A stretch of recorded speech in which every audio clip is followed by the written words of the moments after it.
Right. ప్రస్తుత పరిస్థితుల్లో bore water కోసం రైతులు నానా తంటాలు పడుతున్నారు. ఎక్కడ బోర్ వేసినా వందల ఫీట్లు నేలను తవ్వినా నీళ్లు పడక అవస్థలు పడుతున్నారు. కానీ అదృష్టం అంటే ఈ రైతుదనే చెప్పాలి. ఎందుకంటారా, బోరు బావిలోకి మోటారు దించకుండానే గంగమ్మ తల్లి పైకి ఊపికొస్తోంది. ఈ ఘటన స్థానికంగా అందరినీ ఆశ్చర్యానికి గురి చేస్తోంది.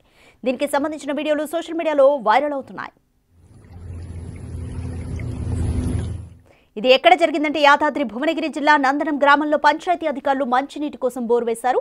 కొంతకాలం పాటు గ్రామానికి మంచినీరు అందించిన బోరు బావి భూగర్భ జలాలు అడుగంటి నిరుపయోగంగా ఉంది. కాగా ప్రస్తుతం కురుస్తున్న భారీ వర్షాలకు పాతాళగంగా బోరు బావి నుంచి పైకి ఉబికొస్తోంది. ఎలాంటి విద్యుత్ మోటార్ లేకుండానే పాతాళగంగా పైకి ఉబికి వస్తుండటంతో ఆశ్చర్యపోయిన గ్రామస్తులు ఈ వింతను చూసేందుకు క్యూ కట్టారు.